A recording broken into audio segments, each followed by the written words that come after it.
à travers ce court entretien, nous exprimer sur la situation du Sénégal qui aujourd'hui attire tous les regards. Je commencerai par présenter des excuses au peuple sénégalais. Pas à mon nom, mais au nom de tous ceux qui sont à l'origine de cette mascarade qui n'honore pas le Sénégal. Et ce que nous voulions justement éviter, lorsque, au début de cette affaire, nous avions appelé le président Macky Sall et tous les comploteurs qui sont derrière cette affaire-là à reculer pendant qu'il était encore temps. Non pas que nous nous considérions comme un citoyen au-dessus des lois, mais parce que nous considérions simplement qu'il n'y avait pas matière à mettre tout le pays en danger sur la base d'un complot manifeste, non assis sur des faits probants. Ce qui s'est passé hier est venu confirmer ce que je disais au peuple sénégalais, ce que j'ai dit au monde entier. On a vu hier la démonstration du complot. Et lorsque certains témoins, tels que le capitaine Touré, a commencé à développer sur la manipulation du PV d'enquête, on ne l'a pas laissé développer. Lorsque Mme Tal a commencé à développer sur les implications du président Macky Sall, selon les dires même de la plaignante, on n'en a pas tenu compte. Hier, le complot a été mis à nu, nonobstant le fait que, à cause de leur comportement extrêmement injuste, agressif à mon endroit, lors des dernières convocations dont j'ai fait l'objet, nonobstant le fait qu'à cause de cela, je n'ai pu me rendre hier au tribunal. Parce que j'ai été très clair et je le rappelle à l'endroit de la communauté internationale. Je n'ai jamais refusé de déférer à une convocation de la justice. Mais tout le monde a vu le traitement auquel j'étais soumis à chaque fois que j'ai essayé de déférer à une telle convocation. Mon quartier est barricadé, ma famille est terrorisée, mes enfants sont privés d'école. Ma voiture est caillassée et cassée. On m'extrait de force, on m'asperge de liquide toxique pour me mettre dans des fourgons. C'est cela qui nous a amené à cette posture de dire, tant que ces comportements déviants de l'État ne cessent pas, nous ne répondrions plus à une convocation de la justice. Mais nonobstant notre absence, vous avez vu ce qui s'est passé au tribunal. Rappelez-vous que lors de la fameuse confrontation, que le juge d'instruction n'avait tenu que pour essayer de m'humilier. Quand je suis sorti, je vous ai dit que c'était un massacre. Et hier, c'était encore un massacre. Le seul objectif, c'était de livrer une jeune fille manipulée, à qui on a promis passeport diplomatique et exil à l'étranger, plus de fortes sommes d'argent, qui ne comprend même pas le rôle qu'on veut lui faire jouer, l'amener devant un tribunal et lui imposer des récits salaces, soi-disant pour jeter l'opprobre sur le candidat Ousmane Sonko. Et c'est ça qui est dramatique. Une jeune fille de rien du tout, prise au piège d'ogres politiques, qui ne feraient jamais faire la même chose à leur propre fille, à leur propre sœur, et qui tiennent aujourd'hui en otage cette pauvre demoiselle, qui n'est pas si innocente que cela, puisqu'elle aurait pu se rétracter depuis longtemps, mais elle continue, de plus belle. Et c'est pourquoi elle doit comprendre que tôt ou tard, elle paiera le prix fort de son forfait. Elle et tous les comploteurs qui sont avec elle, les Mahmoud Diallo, les maîtres Gabisso, toute la chaîne et tous ceux qui, dans l'instruction de ce dossier, etc., se sont comportés d'une certaine manière. Parce que le Sénégal a payé un lourd tribut à cause d'un dossier aussi vide.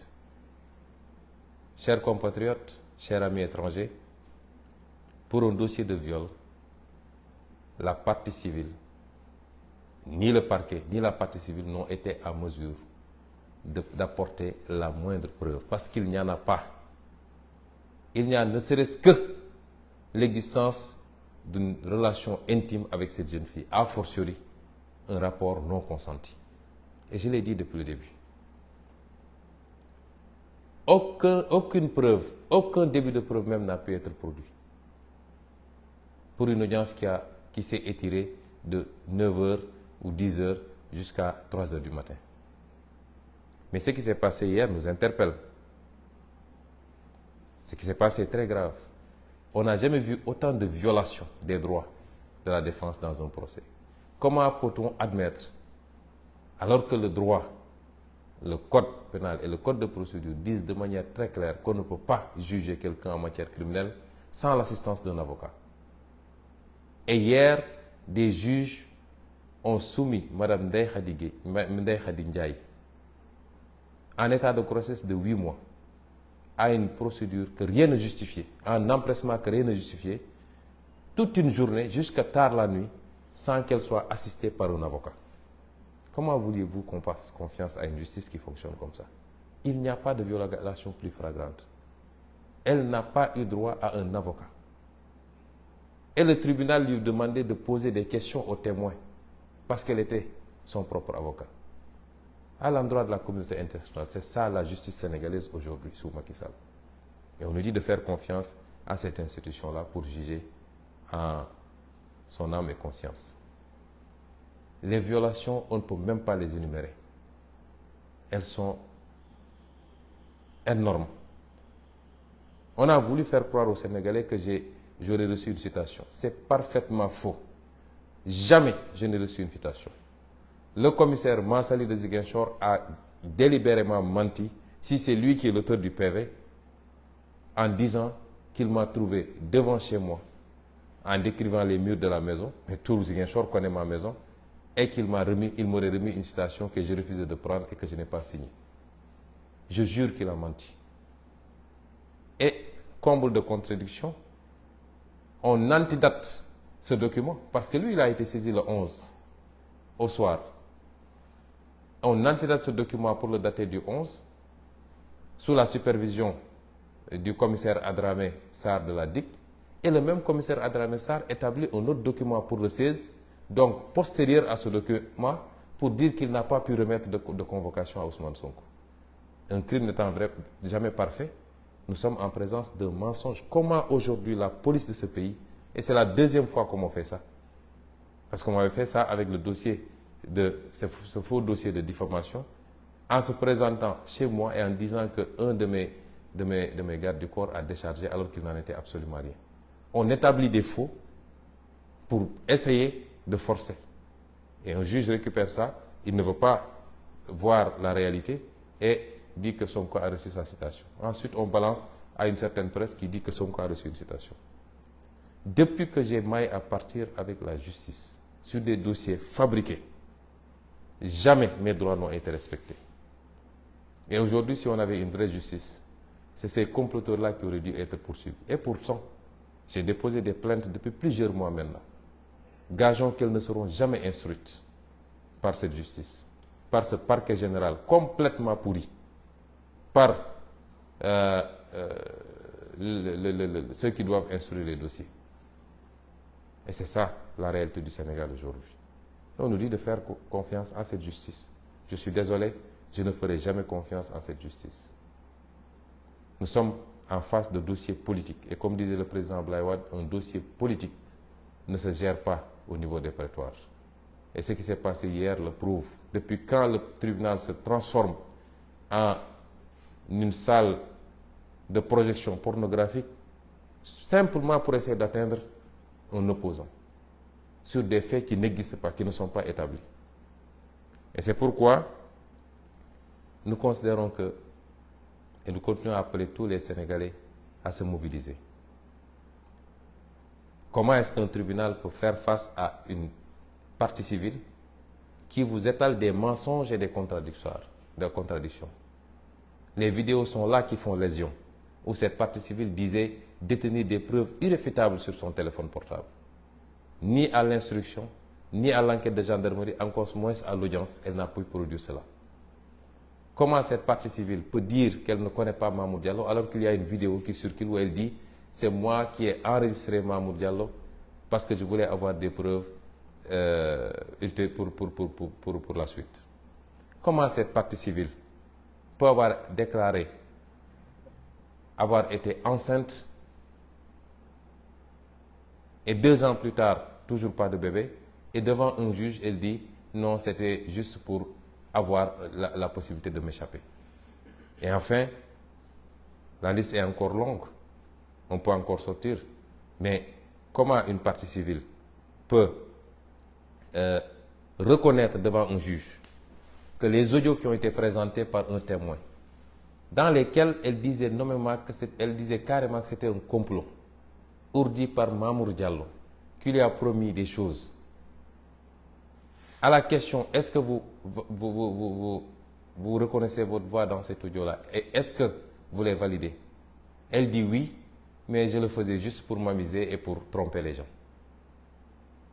Quelle crédibilité peut-on accorder à une partie civile qui ment à tout le monde, qui a accusé tout le monde, y compris ses avocats, beaucoup de personnalités de la République? Comment est-ce que la République du Sénégal, la justice sénégalaise peut s'abaisser à ce niveau-là pour dire soi-disant qu'ils organisaient ce procès? Simplement parce qu'il faut atteindre Ousmane Sonko. Voilà là où nous en sommes, et c'est cela que nous voulions éviter au Sénégal, parce que le Sénégal ne mérite pas ce spectacle-là. Beaucoup de manipulations depuis hier, une certaine presse, mais qui ne nous surprend pas, notamment le journal L'Observateur, qui va jusqu'à pervertir les déclarations des témoins, dont les témoins clés. Hier, tous les témoins ont été à décharge. Tous. Et ils sont allés fabriquer un témoin qui n'a été là ni à la phase d'enquête de la gendarmerie, ni à la phase d'instruction. À la dernière minute, lors du procès, on nous sort un témoin que personne ne connaît pour raconter des histoires. Tous les autres témoins ont témoigné à décharge. Et surtout les témoins clés. Parce que dans ce dossier, qui est témoin clé? C'est le gynécologue. C'est celui qui a fait l'enquête préalable. C'est l'employeur. C'est l'autre masseuse. C'est ça les témoins clés. Et tous ces témoins clés ont témoigné à décharge. Pas parce qu'ils veulent être avec Ousmane Sonko, parce que je ne les connaissais pas jusqu'à cette période-là. Et tous sont des proches plutôt de la partie civile. Comment un juge peut, sur un dossier comme ça, imaginer une fraction de seconde aller condamner Ousmane Sonko? Et voilà où on en est. Et c'est pourquoi, malgré toute la manipulation médiatique, le peuple sénégalais n'est pas dupe et comprend ce qui est en train de se passer. Et c'est à ce même peuple sénégalais que je lance un appel. Ils vont chercher toutes sortes de parades pour trouver ne serait-ce qu'un petit prétexte pour essayer de condamner Ousmane Sonko. Ce procès a déjà été fait par le peuple sénégalais. Le président Macky Sall veut nous faire croire que quand il mord, il ne lâche que quand ça coupe. Il ne doit pas avoir plus de détermination que nous. Ou alors on n'aurait pas la vérité avec nous. Il ne doit pas être plus déterminé que nous. Ni lui, ni son groupe de comploteurs, encore moins sa succursale politique, qui passe tout son temps à insulter, du matin au soir, à essayer de dénigrer, de jeter l'opprobre sur les gens. Je l'avais dit, je maintiens mon gatsa, œil pour œil, dent pour dent, parce qu'ils ne sont pas plus nombreux que nous dans ce pays. Ils ne sont pas plus déterminés. Nous n'avons pas à fléchir devant Macky Sall, parce qu'il n'est pas dans le vrai. Et on lui a donné toutes les opportunités possibles pour comprendre que la voie qu'il s'est choisie est sans issue. Mais apparemment, il n'en fait qu'à sa tête, parce qu'il croit qu'il a la police, la gendarmerie et quelques magistrats, il peut faire ce qu'il veut. Je vous ai toujours dit que je suis prêt au sacrifice ultime. Ce n'est pas pour autant qu'ils vont essayer de m'assassiner pour dire c'est lui qui avait dit qu'il serait, donc il s'est tiré une balle. Non, je ne suis pas suicidaire. Je sais ce que ça veut dire dans ma religion. Mais je me battrai avec tous les moyens qui sont à ma disposition contre l'injustice. Et j'appelle tous les Sénégalais à se mobiliser à nos côtés. Parce que si Macky Sall arrive à ses fins avec Ousmane Sonko, mais rien ne le retiendra plus dans ce pays. Et vous le savez, ce sera la dictature totale. Il avait réussi à se baliser tout un boulevard, et c'est au dernier moment qu'il a vu sortir de nulle part un Ousmane Sonko, et ça lui a posé un problème. Et donc, j'en appelle à tous les Sénégalais, la jeunesse particulièrement. parce que c'est votre victoire qu'on va vous voler. C'est la possibilité que vous avez, plus que toute autre génération antérieure, de prendre votre destin en main, de prendre votre pays en main et de prendre votre continent en main. C'est ça qu'on va vous voler. Et c'est le même système qui veut aujourd'hui vous voler ça. Et se perpétuer dans la corruption, dans le détournement de deniers publics, dans les choix non prioritaires, dans la compromission des intérêts nationaux. Est-ce que vous allez l'accepter? On essaie de vous amadouer. On essaie de prendre soi-disant des influenceurs de partout, etc., pour détourner la jeunesse que vous êtes. Et j'ai conscience que vous êtes aujourd'hui une jeunesse complètement au fait des réalités. Vous avez conscience des enjeux. Et c'est pourquoi j'ai confiance en vous. La jeunesse d'abord, mais toutes les femmes du Sénégal. Parce que quand le pays va mal, les premiers à être fatigués, c'est les femmes. Parce que c'est elles qui gèrent les foyers. Elles ne peuvent pas tourner le dos à la famille. Vous êtes concernés par cette bataille. Les personnes âgées, mais tous les secteurs professionnels et socio-professionnels. Agriculteurs, transporteurs, artisans, marchands ambulants, étudiants, élèves, et j'en passe, enseignants. Vous êtes tous interpellés aujourd'hui. Ce combat est le vôtre avant d'être même celui de Sonko. Je n'en suis qu'un élément. Et notre rôle, c'était de gagner le pari de la conscientisation. Et je pense que vous êtes tous conscients maintenant des enjeux. Nous sommes à 8 mois de la fin de cette première partie de notre parcours. Parce qu'à partir de 2024, s'il plaît à Dieu, nous ouvrons une autre page qui nécessitera l'engagement, la détermination, le patriotisme de chacun et chacune d'entre vous. Ne laissons pas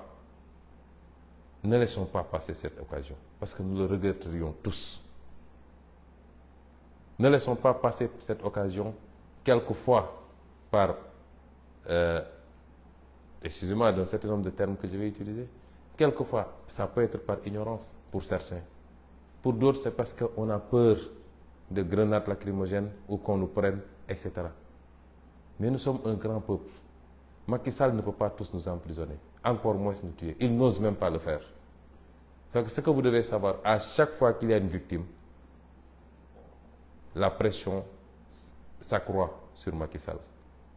Au niveau intérieur d'abord, mais au niveau international. À chaque fois qu'il fait des prisonniers politiques, la pression s'accroît sur lui. Continuons à lui mettre cette pression-là, parce qu'il n'a même pas de place pour nous emprisonner tous.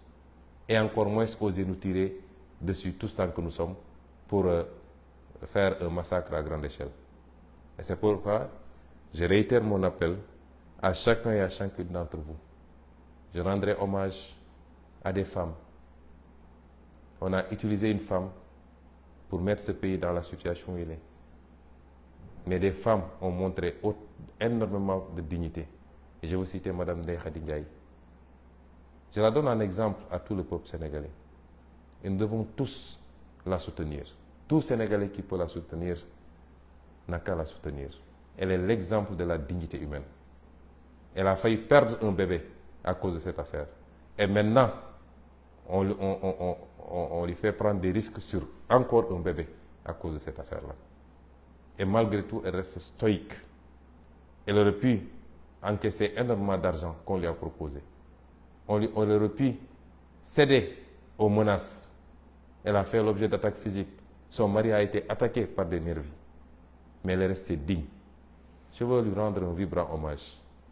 Elle a donné un exemple à tous les Sénégalais, hommes, femmes, tout le monde. Elle ne doit pas être plus digne que nous. Et c'est pourquoi nous devons gagner ce combat-là. Voilà le message que je voulais vous délivrer en vous donnant rendez-vous à Dakar, s'il plaît à Dieu, parce que à partir de demain ou au plus tard après-demain, je ferai route vers Dakar et j'appelle tous les Sénégalais conscients des enjeux, tous les Sénégalais qui ont décidé de refuser la dictature rampante de Macky Sall, tous les Sénégalais qui ne peuvent pas accepter que notre projet soit compromis sur des bases telles que ce qui est en train de se passer, je leur lance un appel, je les convie à se mouvoir vers Dakar, parce que s'il doit y avoir bataille finale, elle se fera à Dakar.